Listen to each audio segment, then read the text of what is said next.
Good afternoon. I'm standing here on Sunnywood Drive, just to the south of Haywards Heath Town Centre. I'm about to show you around number 62 Sunnywood Drive, which is this 1960s semi-detached house in the middle of your screen. Lovely spot, it's good position in the road, nice old established park. Across the road you've got this large green.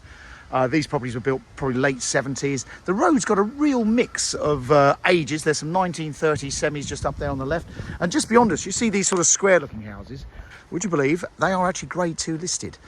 Reason being is they were designed by the architect, a chap called Lebutkin, who actually designed, I think, the penguin enclosure at London Zoo or something. He was famous for something at London Zoo. And that's why they're listed, because he was a great architect. But our clients, they've been here since 1980. They've brought up, I think, 4 children here. Been a great location. They're just downsizing now. But geographically, this is a fantastic position. Literally just at the top of the road, there's a cul-de-sac up by that red, beyond that red vehicle. There's a cul-de-sac on the left called Drummond Close. There's an alleyway there into the bottom of Victoria Park. So the walk to the station from here is 0.9 of a mile, so a great walk. The town centre is around the corner.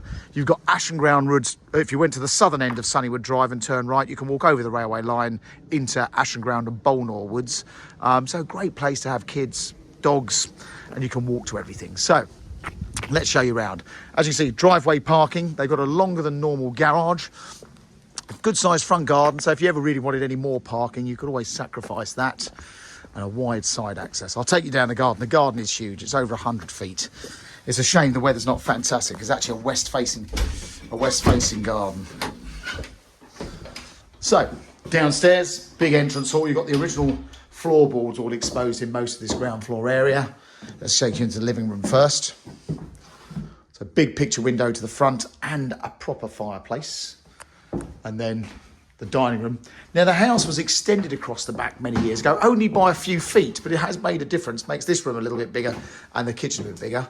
I'll take you down the garden in a mo, but we are west facing here. And you've got the railway line over the back of us here and a lovely woodland corridor going along the railway line. So it's a real wildlife haven. If you like birds, you've got lots of bird life down here as well.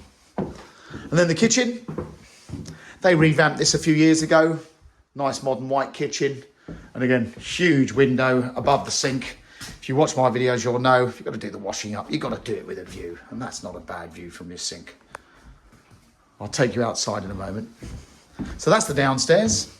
There's loads of potential to, the house has been, you'll see in a minute, it's had a loft conversion before they came. And obviously you've got potential to extend the house even further. Family bathroom, a white suite. Obviously not the original, that was redone a few years ago. And then on this floor, we've got 3 big bedrooms. Nice room here. Wardrobe over in the corner with that lovely outlook. Now we're here early autumn. You can imagine these trees, once the leaves are down on here, this is going to be a fantastic outlook. Changing colour as the years go by. So that's the back bedroom, nice size double. Front room, probably the biggest of the bedrooms. Again, good size double, plenty of room for wardrobes. And we're back overlooking the front. There's some more of those Lebutkin houses across the road. They're rather interesting. They're built of concrete. They've got like concrete slabs. But really interesting. And then the little, what was the original 3rd bedroom, as you can see, put to better use as the dressing room. And then upstairs, you've got this loft conversion where there is an ensuite cloakroom. You could easily make a bathroom up here, and obviously this has got all the cupboard space, I guess the cold water tanks.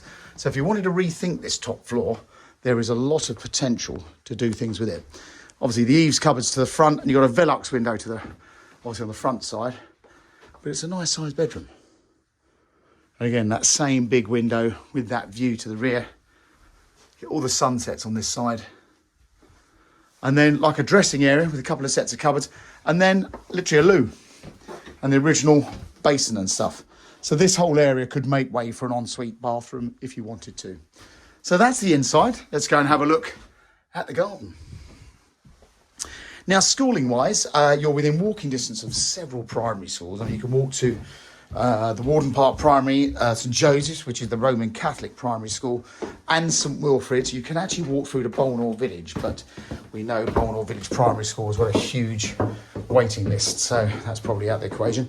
But this side of town, you fall into the catchment area for Warden Park Secondary Academy School, which is over in Cookfield. However, a lot of people living in Haywards Heath, they send their kids to Oat Hall, which is the community college down in Lindfield. That's the school with a farm, so it's got a proper working farm. So, as mentioned, wide side access, and the garage just a bit longer. It's not quite double length, but it's longer than a normal garage.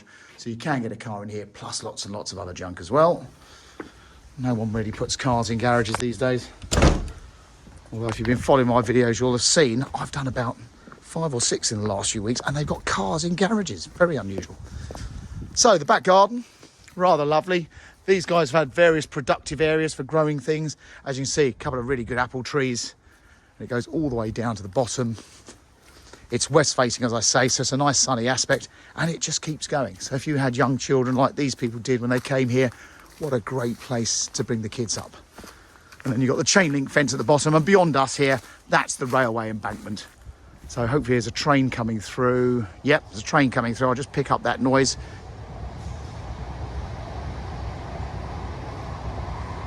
There you go. That's a train just whistled through. So not offensive noises. Haywards Heath on a seamless line, as most railways are now, so you don't get the rattle. But just a little bit of a whoosh. That's not offensive by any means. And then when you come around the back here, you get a pretty good idea of the house. Where they've obviously done the loft conversion, as is the neighbour. But there is that bit of potential to extend it a bit further. So there you go. That is number 62 Sunnywood Drive. It's for sale through Mansell McTaggart. We've actually had a sale agreed on this for some months, but unfortunately the chain has broken down. So it's back available. And our people here were ready to exchange contracts pretty much on an apartment in Haywards Heath. And the chain is complete. So if you wanted to move fast, we can certainly sell this property fast if you're interested. Hope that's been helpful and more informative than just staring at a handful of photos on Rightmove. If you'd like to have a look, give us a call.